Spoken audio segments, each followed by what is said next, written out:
Hello dear students, we are going to learn a new topic. Our topic of discussion is endoplasmic reticulum. We are going to learn about the structure of endoplasmic reticulum and different types of endoplasmic reticulum. Hello प्यारे बच्चों, इस video में हम बात करने वाले हैं एक नए टॉपिक के बारे में। हमारा टॉपिक और डिस्कशन है एंडोप्लाज्मिक रेटिकुलम, जिसमें हम डिस्कस करेंगे structure of endoplasmic reticulum and types of endoplasmic reticulum और इससे रिलेटेड क्वेश्चंस एग्जाम में कैसे आए हुए हैं, कैसे आ सकते हैं, क्योंकि एग्जाम पॉइंट से एक इंपॉर्टेंट टॉपिक है। My name is Deepak Latter. I am going to explain all this in video. Watch the video till the end. Last तक वीडियो को देखना। Now let's start the video. Endoplasmic reticulum. Endoplasmic reticulum देखो यहाँ पे जैसे नाम है इसका, इसके अंदर रेटिकुलम वर्ड जो आया रेटिकुलेट से आया। रेटिकुलेट का मतलब क्या होता है? नेटवर्क बनाना। तो ये ऑर्गेनल क्या होता है कि नेटवर्क बना करके सेल के अंदर प्रेजेंट होता है। एंडो का मतलब इनसाइड होता है, प्रोटोप्लाज्म सेल के प्रोटोप्लाज्म में प्रेजेंट होता है, इसलिए इसका नाम दिया गया है एंडोप्लाज्मिक रेटिकुलम, जो कि प्रोटोप्लाज्म में एक नेटवर्क के फॉर्म में स्प्रेड रहता है। और ये नेटवर्क इसलिए बनाता है क्योंकि ये बहुत इंपॉर्टेंट काम करता है सेल के लिए, बहुत ही इंपॉर्टेंट काम सेल के लिए करता है, इसलिए इसका नाम क्या दिया गया एंडोप्लाज्मिक रेटिकुलम। दूसरा, एंडोप्लाज्मिक रेटिकुलम जो है ये एंडोमेम्ब्रेन सिस्टम का पार्ट है सेल के, एंडोमेम्ब्रेन सिस्टम, जिसके बारे में अगर आपने वीडियो नहीं देखा है तो आप उस वीडियो को वॉच कर लेना, तो उसमें मैंने एंडोमेम्ब्रेन सिस्टम समझाया है। एंडोमेम्ब्रेन सिस्टम क्या होता है मैं रिकॉल करवा देता हूँ, जिसके अंदर ऑर्गेनल्स एक दूसरे की कोऑर्डिनेट वे में काम करते हैं। जहाँ पे ऑर्गेनल्स एक दूसरे के साथ कोऑर्डिनेट वे में काम करते हैं, तो उसके अंदर एंडोमेम्ब्रेन सिस्टम में एंडोप्लाज्मिक रेटिकुलम भी उसी का एग्जांपल है। इसके साथ में और ऑर्गेनल जैसे गोल्जी हो सकता है, लाइसोसोम हो सकता है, इसके साथ कोऑर्डिनेट वे में काम करेंगे, इसलिए ये कैसा है एंडोमेम्ब्रेन सिस्टम का पार्ट है। दूसरा, यहाँ पे एंडोप्लाज्मिक रेटिकुलम या कोई भी एंडोमेम्ब्रेन सिस्टम के अंदर जितने ऑर्गेनल्स हैं सारे क्या होते हैं? Single membrane bound. कैसे होते हैं? Single membrane bound. ये भी कैसा है? Single membrane bound. तो एंडोप्लाज्मिक रेटिकुलम के जो है पास में कितनी मेम्ब्रेन होती है? सिंगल मेम्ब्रेन बाउंड होता है ये भी स्ट्रक्चर, ये भी आपको बात पता होगी। नाउ स्टार्ट करते हैं स्ट्रक्चर ऑफ ईआर। देखो ईआर के स्ट्रक्चर में तीन पार्ट हो सकते हैं, तीन पार्ट से मिलकर बना होता है कंप्लीट ईआर। या तो उसके अंदर पहला पार्ट क्या हो सकता है? सिस्टर्नी, दूसरा पार्ट ट्यूब्यूल्स और तीसरा पार्ट वेसाइकल्स। तो हम तीनों के बारे में डिस्कस करने वाले हैं। फर्स्ट हम पार्ट डिस्कस करने वाले हैं सिस्टर्नी। देखो सिस्टर्नी क्या होती है बेटा? डिस्क लाइक स्ट्रक्चर, यहाँ पे आपको दिखाई दे रहा है डिस्क, जैसे कि बेस से उभरी होती है, एंड से फ्लैट होती है, वैसे ही यहाँ पे डिस्क लाइक स्ट्रक्चर आपको दिखाई दे रहे हैं, इसी को हम क्या बोलते हैं? सिस्टर्नी। इसकी कैरेक्टरिस्टिक क्या होंगे? देखो डिस्क लाइक है, लॉन्ग हो सकती है, इसकी लेंथ ज़्यादा हो सकती है, थिकनेस कम होगी। लिटरली लेंथ ज़्यादा होगी, थिकनेस कम होगी। इसके अलावा ये फ्लैट होती है, ठीक है, और अनब्रांच्ड होती है। जनरली कैसे होती है? अनब्रांच्ड, इसकी ब्रांचिंग ज़्यादा नहीं होती है, तो अनब्रांच्ड रहती है जनरली। तो इसके फीचर्स की बात करें तो ये फीचर्स क्या होते हैं? डिस्क लाइक होती है सिस्टर्नी, लॉन्ग होती है, फ्लैट होती है, अनब्रांच्ड होती है। These are the features of cisternae. हमसे कोई पूछेगा ये फीचर बताएगा तो हम क्या कहेंगे? ये सिस्टर्नी के फीचर्स हैं। ये ईआर में जो बनाती है ये rough endoplasmic reticulum, R R का मतलब क्या होता है? Rough endoplasmic reticulum. आर का मतलब क्या है? Rough endoplasmic reticulum. तो सिस्टर्नी से जो है मेनली रफ एंडोप्लाज्मिक रेटिकुलम बनता है, जहाँ पे सिस्टर्नी के ऊपर राइबोसोम प्रेजेंट होते हैं, इसलिए ऐसे एंडोप्लाज्मिक रेटिकुलम को हम क्या बोलते हैं? Rough endoplasmic reticulum.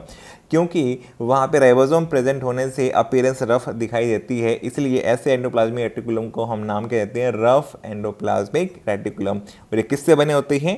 सिस्टर्नी से। किससे बने होते हैं? सिस्टर्नी से। तो इसका मतलब अगर रफ एंडोप्लाज्मिक रेटिकुलम की बात हो जाए तो इसका मतलब उसके स्ट्रक्चर में क्या प्रेजेंट होंगे बेटा? सिस्टर्नी। सिस्टर्नी मिलकर के क्या बनाएंगे? Rough endoplasmic reticulum. क्यों? देखो यहाँ पे ये पॉइंट ये भी हो सकता है कि सिस्टर्नी का सर्फेस एरिया ज़्यादा होता है, तो उसके ऊपर राइबोसोम का अटैचमेंट आसान है, इसलिए वहाँ पर जो है राइबोसोम्स प्रेजेंट होते हैं।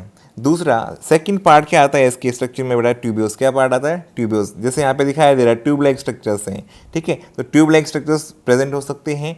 तो ट्यूब लाइक स्ट्रक्चर अगर प्रेजेंट होंगे तो इनके कैरेक्टरिस्टिक क्या होंगे? शॉर्ट होते हैं एज कम्पेयर टू, यहाँ पे सिस्टर्नी से कंपेयर करेंगे तो शॉर्ट होते हैं, इरेगुलर होते हैं, इनकी पर्टिकुलर शेप नहीं होती है। डिस्क लाइक जो सिस्टर्नी होती है उनकी शेप फिक्स रहती है, लेकिन यहाँ पे शेप में क्या हो सकती है? थोड़ा सा इरेगुलर हो सकते हैं, और साथ में क्या हो सकते हैं? ये ब्रांच्ड भी हो सकते हैं। जैसे आपको दिखाई दे रहा है कि यहाँ पे ब्रांचिंग है, तो ट्यूब्यूल्स के अंदर ब्रांचिंग प्रेजेंट हो सकती है। जैसे कैरेक्टरिस्टिक क्या होंगे? ये जनरली कैसा? ट्यूब लाइक होते हैं, शॉर्ट होते हैं, इरेगुलर होते हैं और ब्रांच्ड हो सकते हैं। ये हम कंपैरिजन देख रहे हैं सिस्टर्नी और ट्यूब्यूल्स के बीच का। फिर देखो ये किस पार्ट को बनाएगा ईआर के? जहाँ पे राइबोसोम्स प्रेजेंट नहीं है उस पार्ट को हम क्या बोलते हैं? Smooth endoplasmic reticulum. तो ट्यूब्यूल से कौन सा एंडोप्लाज्मिक रेटिकुलम बना होता है? Smooth endoplasmic reticulum, SER। कौन सा बना होता है? SER। SCR क्या है? स्मूथ एंडोप्लाज्मिक रेटिकुलम, जिसके ऊपर क्या होता है? राइबोसोम प्रेजेंट नहीं होते हैं। ये सारे स्ट्रक्चर मैं आपको दिखाऊंगा अभी एंडोप्लाज्मिक रेटिकुलम में। ऑलरेडी मैं एंडोप्लाज्मिक सिस्टम पढ़ा चुका हूँ, तो उसमें ऑलरेडी मैं समझाया था, मैं फिर से दिखा दूंगा आपके सारे स्ट्रक्चर कैसे प्रेजेंट होते हैं सेल के अंदर। फिर तीसरा स्ट्रक्चर कौन सा आता है बेटा? तीसरा स्ट्रक्चर वेसाइकल्स आता है। वेसाइकल्स जो होते हैं ये ओवल होते हैं, मेम्ब्रेन बाउंड होते हैं, तो ये छोटे छोटे साइज के यहाँ पे स्ट्रक्चर्स बनते हैं ओवल शेप में, मेम्ब्रेन बाउंड होते हैं, तो ऐसे स्ट्रक्चर्स को हम क्या बोलते हैं? वेसाइकल्स। क्या बोलते हैं बेटा? वेसाइकल्स। इसे हम क्या बोलते हैं? वेसाइकल्स। ठीक है, तो यहाँ पे 3 पार्ट से मिलके बना होता है एंडोप्लाज्मिक रेटिकुलम। पहला सिस्टर्नी मिलके बनाते हैं रफ एंडोप्लाज्मिक रेटिकुलम, जिसके ऊपर राइबोसोम प्रेजेंट होते हैं। दूसरा पार्ट क्या? ट्यूब्यूल्स। ट्यूब्यूल्स से जो बना होता है ईआर, उसको हम क्या बोलते हैं? स्मूथ एंडोप्लाज्मिक रेटिकुलम या एसईआर। और वेसाइकल्स ओवल मेम्ब्रेन बाउंड होते हैं और दोनों से बनते हैं, लेकिन ज़्यादा वेसाइकल्स किससे बनते हैं? ट्यूब्यूल वाले पार्ट से ज़्यादा बनते दिखाई देते हैं। देखो, इसको डायग्राम को समझने के लिए हम यहाँ पे एंडोमेम सिस्टम का जो डायग्राम था वही सेम डायग्राम पे जा रहे हैं। यहाँ पे मैंने एक एनिमल सेल लिया है, इस एनिमल सेल के न्यूक्लियस को दिखाया है, और यहाँ पे इसके आउटर मेम्ब्रेन न्यूक्लियस के साथ में कॉन्टिन्यूस होता है बेटा एंडोप्लाज्मिक रेटिकुलम। एंडोप्लाज्मिक रेटिकुलम क्या होता है? Outer membrane of nucleus. यहाँ पे आपको दिखाई दे रहा है, इसके साथ कॉन्टिन्यूस क्या रहता है बेटा? Endoplasmic reticulum. तो यहाँ पे ये डिस्क लाइक स्ट्रक्चर्स जो हैं ये कहलाते हैं सिस्टर्नी, और ये सिस्टर्नी मिलकर क्या बनाते हैं बेटा? Rough endoplasmic reticulum. Rough endoplasmic reticulum क्यों है? क्यों ये रफ क्यों है? इसके ऊपर क्या होते हैं? राइबोसोम्स प्रेजेंट होते हैं। और किस टाइप के राइबोसोम मिलेंगे बेटा एंडोप्लाज्मिक रेटिकुलम के ऊपर? ATS। कैसे मिलेंगे? ATS। एस क्या है? सेडिमेंटेशन कॉफिशिएंट या स्वेडबर्ग यूनिट है। अगर आपको एस के बारे में जानना है, सेडिमेंटेशन कॉफिशिएंट के बारे में जानना है, तो मैंने इसके लिए अलग से वीडियो बनाया हुआ, आप उस वीडियो को देख सकते हैं। नाउ रफ एंडोप्लाज्मिक रेटिकुलम, तो जिसके ऊपर राइबोसोम्स प्रेजेंट है, उस सिस्टर्नी से मिलकर बना होता है। दूसरे टाइप का राइबोसोम जो होते हैं बेटा, यहाँ पे देखो राइबोसोम के बिना रहते हैं दूसरे टाइप वाले, और उसके ऊपर स्मूथ अपीयरेंस दिखाई देती है, और इसके लिए यहाँ पे कोई भी राइबोसोम प्रेजेंट नहीं है, तो ऐसे हम ईआर को क्या बोलेंगे बेटा? Smooth endoplasmic reticulum. क्या बोलेंगे? Smooth endoplasmic reticulum. तो यहाँ पे दूसरे टाइप के ईआर में कोई भी राइबोसोम प्रेजेंट नहीं होता है, और ये स्मूथ दिखाई देते हैं एब्सेंस ऑफ राइबोसोम से, इस इनका नाम क्या बन जाता है? Smooth endoplasmic reticulum. इसको हम शॉर्ट में क्या बोलते हैं? एसईआर। और यहाँ पे आप देख सकते हैं जो आरईआर जो है रफ एंडोप्लाज्मिक रेटिकुलम है, इसका मेन फंक्शन क्या है? Synthesis of protein. ये क्या बनाता है बेटा? प्रोटीन्स बनाता है। और जो एसईआर उसका मेन फंक्शन क्या है? Synthesis of lipid. ये क्या बनाता है? लिपिड। और इनसे आपको दिखाई दे रहा है प्रोटीन्स यहाँ पे पैक होके जा रहे हैं स्मॉल स्ट्रक्चर्स के अंदर, यहाँ पर लिपिड भी पैक होके जा रहे हैं, तो इन स्मॉल स्ट्रक्चर को क्या बोलते हैं? Vesicles. They are called as vesicle. और हमने 3 पार्ट ही पढ़े हैं ईआर के स्ट्रक्चर में, तीनों पार्ट हमने यहाँ पे देख लिए हैं। पहला सिस्टर्नी है, दूसरा ट्यूबल्स, और तीसरा क्या है? वेसाइकल्स। तीनों पार्ट से मिलकर के कंप्लीट जो स्ट्रक्चर है उसको हम क्या बोलते हैं? Endoplasmic reticulum. और हमने फंक्शन भी देख लिया है। आर का फंक्शन क्या है? आर का फंक्शन क्या है? Synthesis of proteins. और एसईआर का फंक्शन क्या है बेटा? Synthesis of lipids. ये अभी हम टाइप्स पढ़ेंगे तो उसमें हमारी हेल्प करेगा सारी बातें। ठीक है, आपको ये बातें समझ में आ गई होंगी अभी हमने जो डिस्कस किया है। फिर हम देखो यहाँ पे एक पॉइंट लिखा हुआ है एनसीईआरटी में, ईआर जो होता है, ईआर डिवाइड साइटोप्लाज्म को 2 पार्ट्स में डिवाइड करता है। 2 पार्ट्स कौन से? ल्यूमिनल पार्ट, जो ईआर ने स्पेस साइटोप्लाज्म का ऑक्यूपाई कर लिया है, उसके इनसाइड आ गया है जो वॉल्यूम साइटोप्लाज्म की, उसको तो हम क्या बोलेंगे? Luminal part. इसके ल्यूमन के अंदर आ गया, इसकी मेम्ब्रेन के अंदर आ गई है, जो इससे बाहर रह गया साइटोप्लाज्म जितना भी है, इससे बाहर रह गया, उससे क्या बोलेंगे? Extra luminal part. तो इसलिए साइटोप्लाज्म को 2 पार्ट्स में डिवाइड कर सकता है। देखो मैं आपको समझा देता हूँ, जैसे कि मैं अगर आपको बताऊँ कि यहाँ से लेकर के ये सारा स्पेस ईआर ने ऑक्यूपाई कर रखा है, तो ये सारा क्या हो जाएगा बेटा? Luminal part. और इसके अलावा जितना भी पार्ट है वो क्या कहलाएगा बेटा? Extra luminal part. क्या कहलाएगा? एक्स्ट्रा। इसका मतलब जितना ही बाहर बच गया ये सारा क्या है? Extra luminal. और जो इसके अंदर स्पेस ऑक्यूपाई हो गया ईआर के अंदर, चाहे वो आरईआर हो चाहे एसईआर, दोनों ने मिलकर जितना ऑक्यूपाई किया है, इनकी मेम्ब्रेन ने बाउंड कर लिया स्पेस को, उसको हम क्या बोलेंगे? Luminal part. और उसके अलावा सारा क्या कहलाएगा बेटा? एक्स्ट्रा ल्यूमिनल पार्ट कहलाएगा। तो यहाँ पे ऐसा कौन सा ऑर्गेनल है जो कि साइटोप्लाज्म को ल्यूमिनल और एक्स्ट्रा ल्यूमिनल में डिवाइड कर देता है? ये क्वेश्चन आ चुका है बेटा, और ये इंपॉर्टेंट है, फिर से आ सकता है। तो कौन सा ऑर्गेनल साइटोप्लाज्म को ल्यूमिनल और एक्स्ट्रा ल्यूमिनल पार्ट में डिवाइड करता है? Endoplasmic reticulum. कौन सा करता है? Endoplasmic reticulum. नाउ नेक्स्ट हमारा देखो यहाँ पे स्ट्रक्चर कंप्लीट हो जाता है बेटा इसी के साथ में। फिर हम पढ़ रहे हैं टाइप्स ऑफ ईआर। तो स्ट्रक्चर का ही पार्ट है टाइप्स ऑफ ईआर। जैसे आपने देखा कि यहाँ पे एंडोप्लाज्मिक रेटिकुलम स्ट्रक्चर के बेसिस पे दो टाइप का हो सकता है। एक जहाँ पे राइबोसोम प्रेजेंट थे और इसके अपीयरेंस रफ हो गई थी, उसको हम क्या बोलते हैं, आर ई आर या रफ एंडोप्लाज्मिक रेटिकुलम। और दूसरा जहाँ पे राइबोसोम एब्सेंट है और स्मूथ दिखाई देता है यार, तो उसे क्या बोलते हैं, स्मूथ एंडोप्लाज्मिक रेटिकुलम या एस ई आर। तो दोनों के बारे में पढ़ने वाले हैं हम। तो स्ट्रक्चर के बेसिस पे डिफरेंस देख रहे हैं। पहले हम आर ई आर और एस ई आर में पहला डिफरेंस क्या हो गया, आर में क्या होगा, राइबोसोम्स प्रेजेंट होते हैं, कौन से होते हैं, एटीएस, जबकि एसईआर में राइबोसोम्स एब्सेंट होते हैं। तो दोनों में पहला तो डिफरेंस सिंपल सा स्ट्रक्चर के बेसिस पे है। आर के अंदर राइबोसोम्स प्रेजेंट होते हैं इसलिए इसका अपीयरेंस रफ होता है, जबकि एसईआर पे राइबोसोम्स एब्सेंट होते हैं इसलिए इसका अपीयरेंस स्मूथ होता है। फिर सेकंड पॉइंट यहाँ पे दिया हुआ डिफरेंस में स्ट्रक्चर में, राइबोफोरिन्स वो प्रोटीन्स है बेटा जिसकी हेल्प से सिस्टेनिक के साथ में राइबोसोम बाइंड करते हैं। तो यहाँ पे कौन सी सब यूनिट की हेल्प से, क्वेश्चन आ चुका है ये, कौन सी सब यूनिट की हेल्प से राइबोसोम जो है बाइंड करता है सिस्टेनिन या ईआर के साथ में, तो कौन सी होती है बेटा, लार्ज सब यूनिट। आपको पता है राइबोसोम में दो सब यूनिट होती हैं। अगर आपको ये नहीं पता तो आप राइबोसोम वाला वीडियो देख लो और वहाँ पे मैंने सब समझाया है। दो सब यूनिट से बना होता है, एक सब यूनिट को लार्ज सब यूनिट बोलते हैं राइबोसोम की, दूसरी को स्मॉल। तो ये कौन सी सब यूनिट से जुड़ा होता है बेटा, लार्ज सब यूनिट। और एटीएस अगर है तो एटीएस की लार्ज सब यूनिट कौन सी होती है बेटा, 60s। कौन सी होती है, 60s। और स्मॉल कौन सी होती है, 40s। ये भी अगर आपको नहीं पता तो आप राइबोसोम वाली वीडियो देखो, वहाँ पे मैंने डिटेल में आपको समझाया ये सारी बातें।